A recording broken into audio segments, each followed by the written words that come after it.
Chapter 4, Fairy Tale by Stephen King. Visiting Mr. Bowditch, Andy Chin, the seller, and other news, a hospital meeting. When I showed up the next morning at number 1 Sycamore Street, Radar's greeting was exuberant but not as frenzied. That made me think she was getting used to the new order. She did the morning necessary, gobbled her breakfast. Dad had brought home a 25-pound sack of her chow, then wanted to play with the monkey. I still had some time when she tired of that, so I went into the living room to see if the vintage television worked. I wasted some time looking for the zapper, but of course Mr. Bowditch's idiot box was from the pre-zapper era of home entertainment. There was 2 big dials below the screen. The one on the right had numbers on it, channels I presumed, so I turned the one on the left. The hum from the TV was as disturbing as the noises from the shed, but it was still a bit worrisome. I stepped back, hoping it wouldn't explode. After a while, the Today Show swam into view. Matt Lauer and Savannah Guthrie chatting it up with a couple of politicians. The picture wasn't 4K, it wasn't even 1K, but it was something at least. I tried moving the antenna that Mrs. Civilis had called rabbit ears. I turned it the other way, and Today disappeared into a snowstorm. I looked behind the unit. The backing was full of small holes to let out the heat, which was considerable, and through them I saw the orange glow of the tubes. I was pretty sure they were producing the humming sound. I snapped it off, wondering how annoying it must get to get up every time you wanted to change the channel. I told Radar I had to go to school, but I needed another picture first. I handed her the monkey. "Do you mind holding that in your mouth? It's pretty cute." Radar was happy to oblige. 2. With no baseball practice, I got to the hospital by mid-afternoon. At the desk, I asked if Howard Bowditch was allowed to have visitors. A nurse had told me he was going to need another operation. The desk lady checked something on her monitor and told me I could go up and see. As I turned toward the elevators, she told me to wait up. She had a form for me to fill out. It was for my contact information in case of an emergency. The requesting patient was Howard Adrian Bowditch. My name had been filled in as Charles Reed. "You are him, aren't you?" the lady said. "Yes, but the last name is spelled wrong." I scratched it out and printed Reade. He said for you to contact me. Doesn't he have anyone else, like a brother or a sister? Because I don't think I'm old enough to make any big decisions, like if I didn't want to finish and she didn't need me to. He signed a DNR before he went up for surgery. A form like this is just if he needs you to bring something. "What's a DNR?" She told me it was nothing I really wanted to hear. She'd never answered my questions about relatives because she probably didn't know. Why would she? I filled out the form with my home address, email address, and cell number, and then I went upstairs thinking there was a double shitload of things I didn't know about Howard Adrian Bowditch. 3. He was awake and his leg was no longer suspended, but judging by his slow speech and the glassy look in his eyes, he was pretty stoned. "You again," he said, which wasn't exactly "mighty glad to see you, Charlie." "Me again," I agreed, and then he smiled. If I'd known him better, I would have told him he should use it more often. "Drag up a chair and tell me how you like the look of this." There was a blanket up to his waist. He tossed it back, revealing a complex steel gadget that encased his leg from the shin to upper thigh. There were thin rods going into his flesh, the points of entry sealed off with little rubber gasket thingies that were dark with dried blood. His knee was bandaged and looked as big as a bread loaf. A fan of those thin rods went through the wrappings. He saw the expression on my face and gave a chuckle. "Looks like an implement of torture from the Inquisition, doesn't it? It's called an external fixator." "Does it hurt?" Thinking that was the stupidest question of the year. Those stainless steel rods had to go right into his leg bones. "I'm sure it would, but fortunately I have this." He held up his left hand. In it was a gadget that looked like the sort of remote his old school TV didn't have. "Pain pump. Supposedly it allows me to damp down the pain." but not enough to get high. Only since I never used anything stronger than Imperum, I believe I'm high as a kite. I think maybe you are, I said, and this time he didn't just chuckle, he outright laughed. I laughed with him. It will hurt, I suppose. He touched the fixator, which formed a series of metal rings around a leg so black with bruising it hurt just to look at it. I was told by the doctor who attached it early this morning that devices like this were invented by the Russians during the Battle of Stalingrad. Now he touched one of the thin steel rods just above the bloody gusket. The Ruskies made this stabilizing rods out of bicycle spokes. How long do you have to wear it? 6 weeks if I'm lucky, and heal well, 3 months if I'm not. So lucky they gave me some fancy hardware. I believe titanium was involved, but by the time the fixator comes off, my leg will have frozen solid.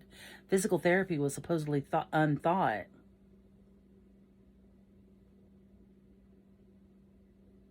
But I'm told said therapy will involve considerable discomfort. As someone who knows who Nietzsche was, you might be able to translate that. I guess you guys know I still can't say that name. I think it means it hurt like hell. I was hoping for another laugh, a chuckle at least, but he only produced a wan smile and gave the dope-delivering gadget a double click with his thumb. I believe you're exactly right. If I'd been fortunate enough to shuffle up this mortal coil during the operation, I could have spared myself that considerable discomfort. You don't mean that. His eyebrows, gray and bushy, drew together. Don't tell me what I mean. It belittles me and makes you look stupid. I know what I'm facing. Then, almost grudgingly, I'm grateful to you for coming to see me. How is Radar? Good. I showed him the new pictures I'd taken.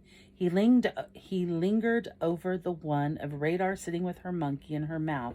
At last, he handed me my phone back.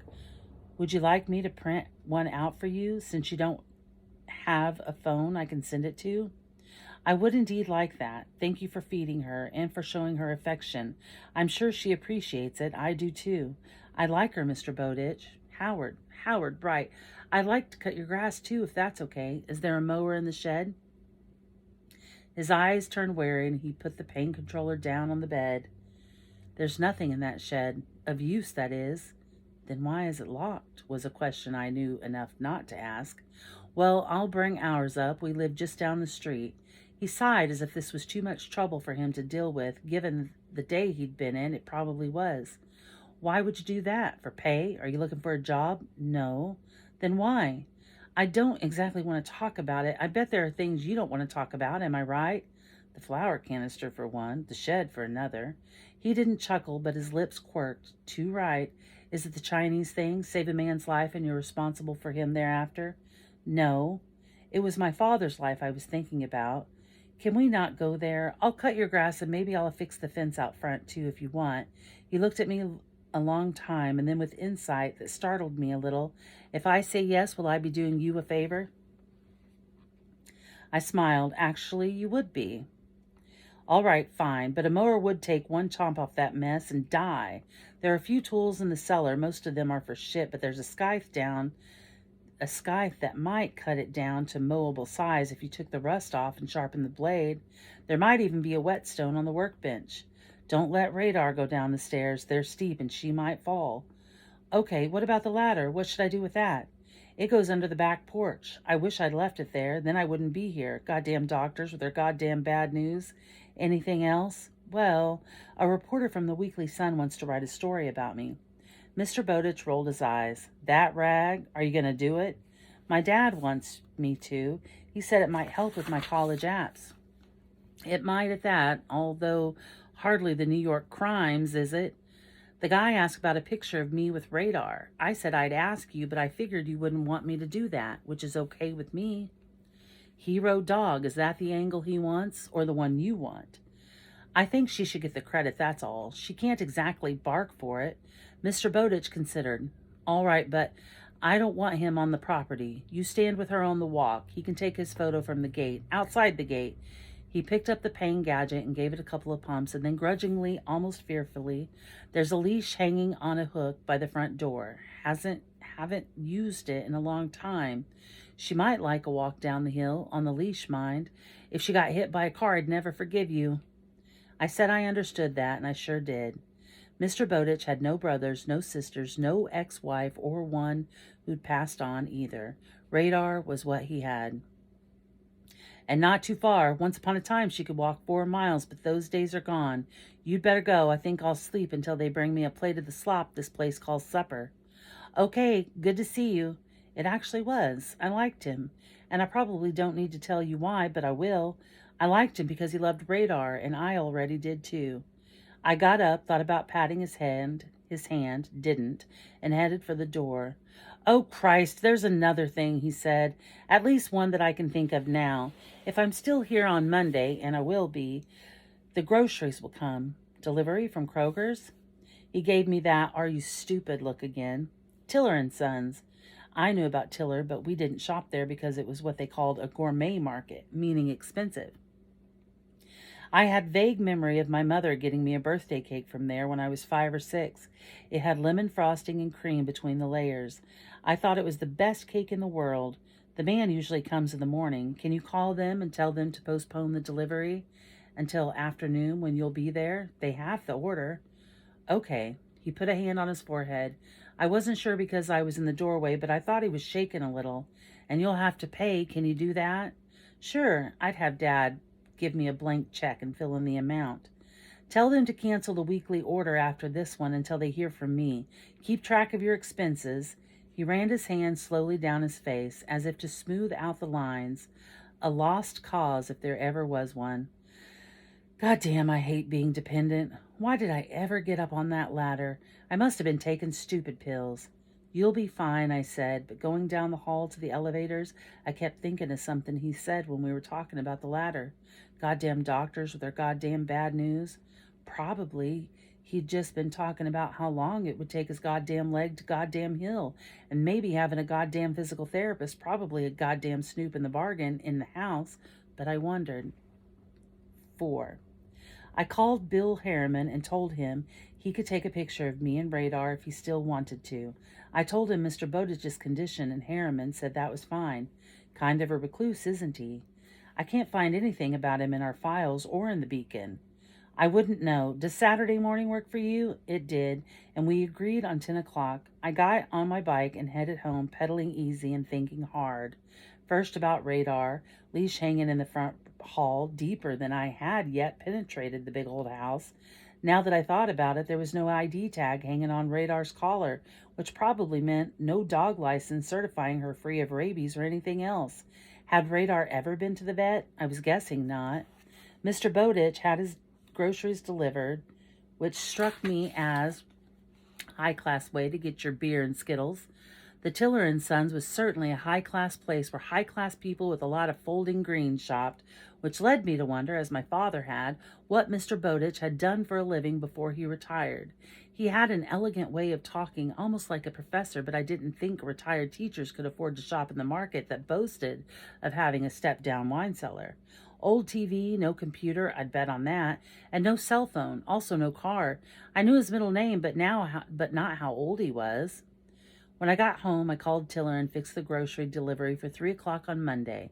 I was thinking of taking my homework up to Bowditch House when Andy Chin knocked on the back door for the first time, and I didn't know how long. As little kids, Andy and I and Bertie Bird had been inseparable. Even called ourselves the Three Musketeers, but Bertie's family had moved away to Dearborn.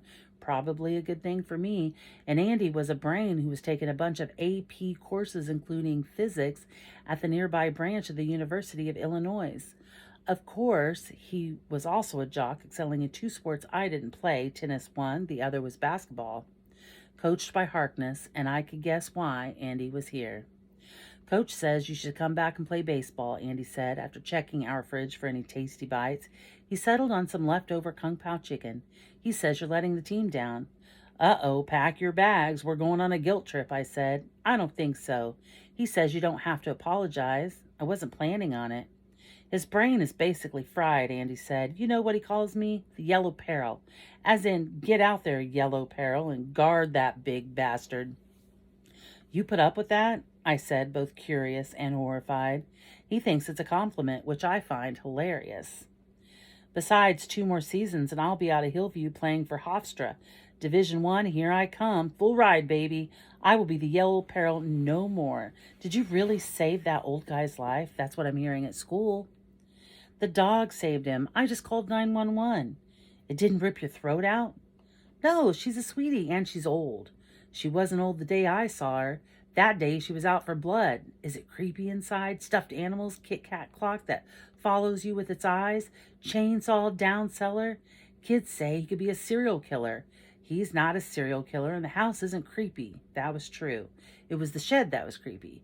The weird scuttering sound that had been creepy, and Radar, she knew that sound had been creepy too. Okay, Andy said, I gave you the message. Got anything else to eat? Cookies? Nope, the cookies were at Mr. Bowditch's house. Chocolate marshmallow and pecan sandies that surely come from Tiller and Sons. Okay, later, dude. Later, Yellow Peril. We looked at each other and broke up laughing. For a minute or two, it was like we were 11 again. 5. On Saturday, I got my picture taken with Radar. There was indeed a leash in the front hall, hanging next to the winter coat with a pair of old-fashioned galoshes beneath it. I thought about going through the pockets of the coat just to see what I might see, and told myself not to be a snoop. There was a spare collar attached to the lease, but no license tag. As far as the town government knew, Mr. Bowditch's dog was flying, under the radar, which meant down the path out front, we went down the path out front and waited for Bill Harriman to show up. He did so on the dot, driving a beat-up old Mustang and looking like he maybe graduated from college the year before. Radar gave a few token growls when he parked and got out. I told her he was okay, and she quieted down, only sticking her nose through the rusty gate to give his pants leg a sniff. She growled again when he stuck his hand over the gate for a shake with me. Protective, he observed. I guess she is. I expected him to have a big camera. I probably got the idea from some Turner Classic movie about crusading newspaper reporters, but